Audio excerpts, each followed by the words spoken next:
clear of the closing doors, please. And what is up, you guys? Welcome to this special edition of Tony Metro Live for the All-Star Game. Just a few minutes after our very own Pete Alonso with a 3-run homer to put the National League squad in front of the American League by a score of 5-0. Corbin Carroll followed that up with a solo homer of his own. It is now 6-0.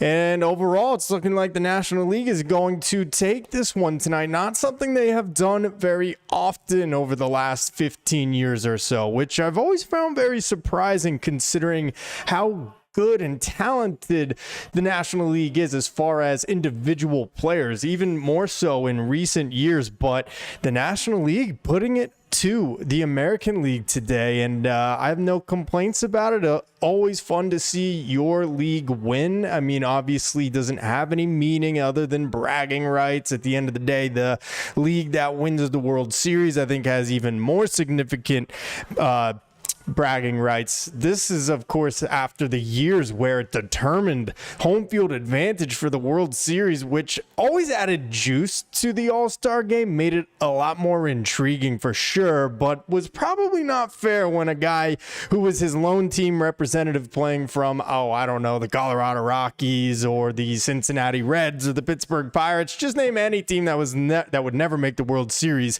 could potentially determine who gets home field in the Fall Classic. So I'm glad they did away with that rule. It did add a little bit of extra juice, but so far so good here for the National League as they are winning this game right now 6-0. What's up, guys? Tony Metro here. Even when the Mets aren't playing, we're going live here on the channel. Appreciate you guys all tuning in, and thank you for such a great first half of Mets baseball and of Tony Metro Live, where you guys have came in and you guys have been so awesome at commenting, liking, sharing my channel, helping grow it by nearly 1,000 subscribers in the last 3 months, and also have done that for me on my other platforms as well, like TikTok and on Twitter and on Instagram. So thank you to you guys so much. Let me go to the chat really quick. Armand, hey Tony, what's up? Armand, how you doing? What a polar blast by the polar bear. You knew we got all of that one off the bat, man. I can't believe how quick he was to that, because he inside outed that ball, man. He just let it get deep and he caught it on the barrel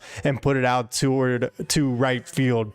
Great hitting by Pete Alonso. And I mean, Ketel Marte with the 2-run double in the first inning, and obviously those look like they might be the only runs necessary for the NL to win this game, but I think you got to give the MVP to Pete Alonso. I mean, how great would that be, especially with the way the Atlanta Brave fans have greeted him so far between the pregame introductions and then for his at-bats. So that would be pretty freaking sweet if Pete Alonso wins the All-Star MVP with this 3-run homer. I hope that's the case. Ray, Big Tony, what's up, killer? How you doing, Ray? You're the killer, my man. Can't get the All-Star game. Oh, well, let me tell you guys, it is ridiculous. If you want to watch the All-Star game, you got to jump through a burning hoop of fire and land a backflip. I was trying for an hour to figure it out. I already have MLB TV.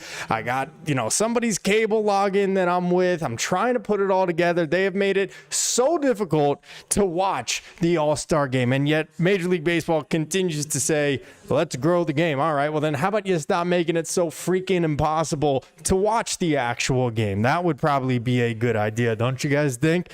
Ray says, Tony Salicata talking crap about boycotting All-Star because Soto wasn't in, but he forgets Lindor, Peterson, Diaz, and Big Pete. Yeah, I mean, look, if I had better plans to do something other than watch the All-Star game tonight, I'll be honest, I probably wouldn't be watching, but I did it. So here we are, and I'm watching it. I was able to figure it out, get it on my TV, but I saw Salicata complaining about that. Juan Soto should have been an all-star for sure, but at the end of the day, Mets got 4 representatives. Lindor's got in 2 at-bats.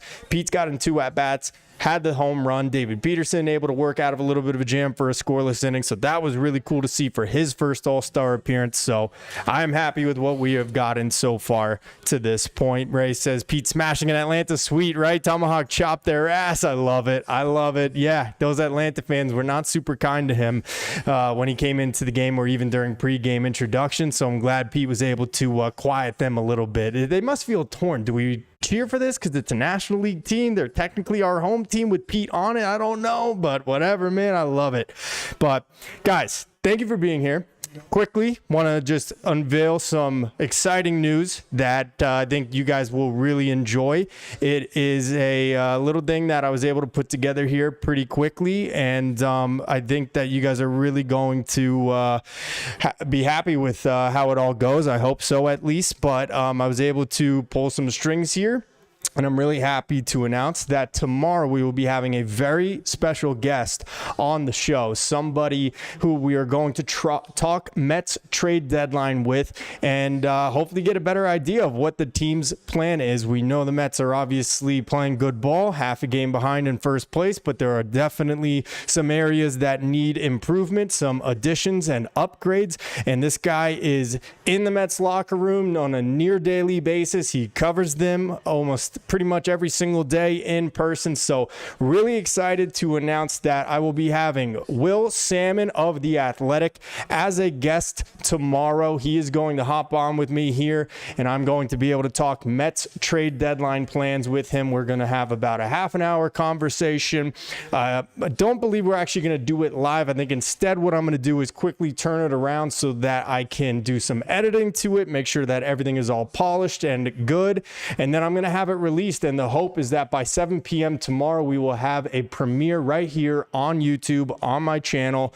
I'm hoping that I'm going to have that all scheduled out so you can just hit the reminder on the actual video when it comes out, and it should be a really good talk with him. It should be a lot of great insight to what the Mets plans are. This is a guy that obviously knows a lot of people within the Mets organization, and like I said, is in that clubhouse on a near everyday basis. So I am really excited to speak with Will. I think you guys will definitely be excited to hear what he has to say about the Mets deadline plans. So I am definitely pumped about that. But like I said, I should have a premiere for this video set up on the channel where you can just turn the notification on, the alarm bell, so that you get a reminder when it does premiere. But the hope is that by tomorrow 7 p.m. my interview with Will Salmon of The Athletic regarding the Mets trade deadline will be up and ready to go, and we'll hopefully get a little bit of insight into what their plan is. But guys, for you, I want to hear what you guys have to say. Why don't we do this, because I'm going to make a post about it as well, but since you guys are here in the chat, I'm going to give you guys a little bit of a head start on this. Give me your top question that you would like me to ask Will regarding the Mets trade deadline, regarding their current roster and guys that he might see that are going to get traded. Drop what you have as your top question for me to ask Will. I'm going to take either the top 3 or top 5 from my subscribers here, whether you leave it here in the chat or you leave it on the post that I'm going to put up on YouTube later on tonight. I will ask Will the top 3 to 5 viewer questions from you guys. So yeah, I'm really excited, guys. This should be really cool. But do that now, and in the meantime, be sure to leave this video a like. And otherwise, I just wanted to use this as a chance for us to talk some shop here, and we can kind of discuss what is going on in the baseball world and what you guys would like to see at the trade deadline before I speak with Will tomorrow. So I'm excited about that. But obviously we know there's a lot of things that we need to improve on. I think the deadline is, or the reliever market is going to be a very difficult one. We know that every contending team is always looking to get additions to their bullpen, so that's probably going to be something I hit on with Will for sure. And by the way, yes, Ray, Tony, it will, yes, 7 p.m. Eastern time. So that is the hope. I am going to be speaking with him earlier in the afternoon, and then I'm planning to have it posted after that. There is a small chance I end up just going live with it. There won't be much interaction in terms of with you guys as the viewers for that, because I'm just going to be focused on speaking with Will. That is why I want to get your guys' questions ahead of time. And like I said, the top 3 to 5 questions I get from you guys, the viewers and my great subscribers, I'm going to ask Will toward the end of our little interview. So that should be coming out 7 p.m. Eastern time tomorrow. But guys, I just wanted to also talk a little about this deadline right now. And if you guys have any trade ideas, anything that you guys think we should take a look at as the trade deadline rapidly approaches here, I'm going to actually just go over to MLB trade rumors really quick, because I was looking at an article earlier that I really liked, which was basically just, hey, these are the like top, 5 or top 40, excuse me, trade candidates for this year's deadline, and really good post just to run through from MLB trade rumors. And actually, one of the things that Will reported, according to him, is that the Mets are actually one of two teams, including the Yankees, that are showing interest in former reliever David Robertson. So that is going to be really, really interesting to hear about, because Robertson is someone that I've been banging the drum for really since AJ Minter went down, because Robertson had a really solid season last year, even at the age of 40, an ERA of exactly 3. I think his FIP was even lower than that while he was with Texas last year. And he actually has been a reverse splits kind of reliever. He's a right-handed pitcher, but has actually always been more effective against lefties than he has against right-handers. But not to say he doesn't handle both of them very well. But Robertson, wasn't getting any looks this offseason, and it led me to believe, hey, maybe he just wants to hang him up. Maybe he's just ready to retire, be with his family now. But apparently, Robertson is going to be doing a little throwing session for several teams, and Will Salmon has confirmed that at least 2 of those teams are the Mets and the Yankees. So that is definitely going to be a question that I have for him. And by the way, guys, not ignoring any of your guys' questions here for Will. I see them. I'm going to just make sure I write them all down. And like I said, go through them before the interview tomorrow. But real quick, I'll say Ray's question for Wilson. What are we getting realistically at the deadline? Transparency, please. LOL. Okay. Armand, my question is the report from Mark Sanchez about the Mets targeting center field real, and who are the targets? Okay. Very good. Very good. Ray, Tony, reunion tour with Robertson. Bring his ass back, veteran. Absolutely. And Brent Rooker going deep to left field. It's too bad we can't have the A's broadcaster on the call. She's brutal. Oh my gosh, thank God. I mean, I don't like Joe Davis or John Schmaltz, but I'll take them over whoever that woman is that calls the A's games, because she is not good.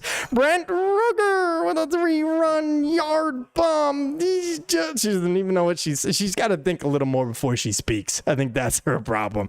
But yeah, I am totally cool with getting David Robertson back. I mean, here you guys can see his numbers. Let me zoom in and fix this a little bit here. But I mean, it was really solid last year. And yeah, he's played in the big leagues for 16 years. He's 40 years old. But even last year, 72 innings with the Rangers, an ERA of exactly 3. He had 34 holds. He even had 2 saves. Fastball velo was down, 93.3. Obviously, that's not great. But he's got the cutter that was kind of patented for him. 11.7% swinging strike rate. It was a dip from his 22 and 23 levels by 2%.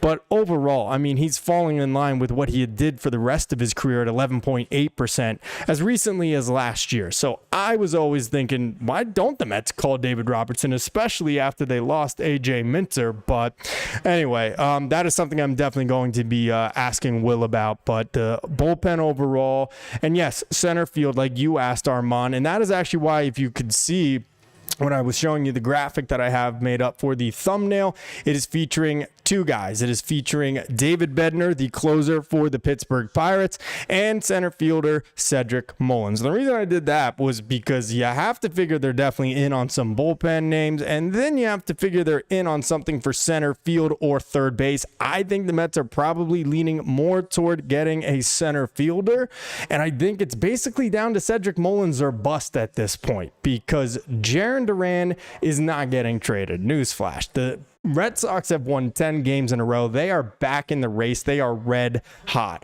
Then you got the news coming from the All-Star weekend here in Atlanta, All-Star week, whatever you want to call it. Byron Buxton literally said, I have no trade clause. I don't have to worry about getting traded because I never want to leave the Twins, and I'm not. So Byron Buxton is also not getting traded by Minnesota. So I think the Mets' real only hope in center field is either Cedric Mullins or something even lesser than that, which is Luis Robert Jr., which I pray that is not the Mets' solution in center field. That is not an upgrade over what we already got with Tyrone Taylor and with Jose Siri. So that's why I put those 2 guys up there on the graphic, as Byron Buxton actually hits one out to the warning track, but falls short of a homer there. Anyway, so yeah, no, good question from you, Armand. Good question from you, Ray, as well. Armand, I would like O'Neal Cruz. Yeah, well, O'Neal Cruz would be pretty cool. O'Neal Cruz is pretty flashy, toolsy guy. I don't know if he's put it all together quite yet, and that's a little bit of an experiment that I don't know if we're ready for any more question marks than we already got as far as the whole situation with Beatty, Mauricio, and Vientos already. But, I mean, wouldn't be bad to add a guy like that with so much raw talent. Wow, the National League is just throwing this game away. It's 6-3. Who's been pitching this inning? Oh my goodness. 3-run shot from Rooker. Now a stolen base. Throw goes into center field. Leave it to the catcher for the Rockies to throw the ball into center field. What a joke. Come on. What are we doing here? The National League's going to blow this freaking game. Tony Boston has a shitload of outfielders. Yes, that is correct, Ray, but we're talking about Duran, who's like finished 8th in MVP voting last year, and he's got 2 more years of control. I just don't think that the Red Sox are going to be selling on him unless there is some type of disconnect between him and the organization, kind of in the way there was with Rafi Devers. And I haven't heard anything about that as far as Duran, so I don't think they're going to trade him. I mean, I know he's not having a great season. They could try to sell low on him, which is probably not a great idea, but I just feel like Duran's probably not going anywhere, just like Aroldis Chapman is not going anywhere. The Red Sox are right back in this race, so I just don't see it going that way, but I could be wrong. Again, I'm going to be talking to Will tomorrow. I'm going to ask these questions, and we're going to all find out together at 7 p.m. tomorrow evening Eastern time, so be on the lookout that.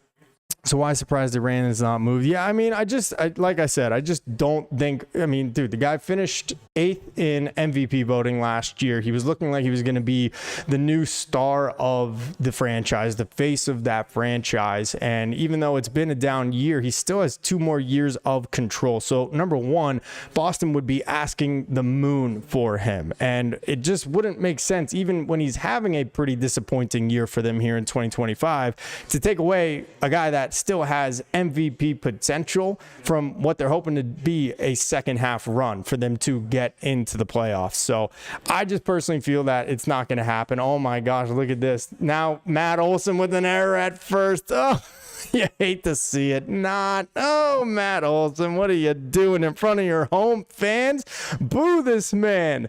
Boo him. My goodness, the National League is falling apart. 4 runs here in the 7th. Couple of errors. This is sloppy. I mean, makes sense. You put the Braves in, you put the Rockies and the Marlins players in, and all of a sudden the National League can't find their way out of this inning. Oh my goodness gracious. Now you got to give the MVP to Pete, because that 3-run homer is going to be the difference. Let's go. Give me that MVP for Pete Alonso, baby. I want to see it happen. We will see, though. I am going to ask Ray about, what happens with Duran, what happens with other names that have been bandied about here over the last couple of weeks, especially ones that have been specific to us as Mets fans. So I am really, really excited to do that conversation with him. But guys, like I said, be sure to leave your comments here. I am actually going to wrap this up here because I still got a lot of work that I got to do and get prepared for this interview with Will tomorrow. But I'm going to take these 2 questions from you, Ray, and from you, Armand, and I'm going to put them along with all the other ones that I collect from other fans.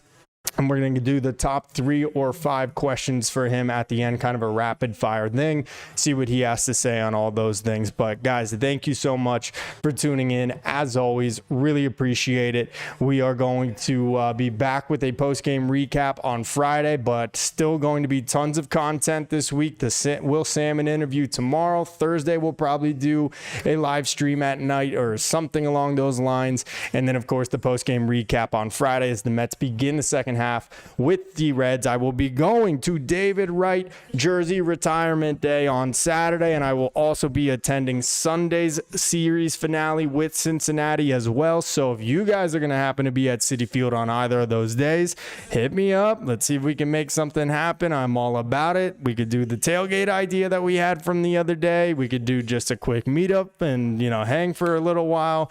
But I would love to meet some of you guys if any of you are going to be at Citi Field this weekend. doing. So really appreciate it. Real quick, Ray, Tony, Rocky Braves, Marlin trash. Can you believe this, right? You put these bums in and all of a sudden look what happens. They give up 4 freaking runs in the 7th inning, and we got a little ball game now. So I'm going to keep my eyes on this while I get everything here prepared for the interview with Will tomorrow. But guys, appreciate y'all so much. I will definitely say hi to Mrs. Metro Ray. I appreciate it. But that is going to do it for tonight. Glad that I could share this announcement with you guys, and can't wait for you guys to all see you tomorrow. But until then, I'm Tony Metro. Stay true to the orange and blue.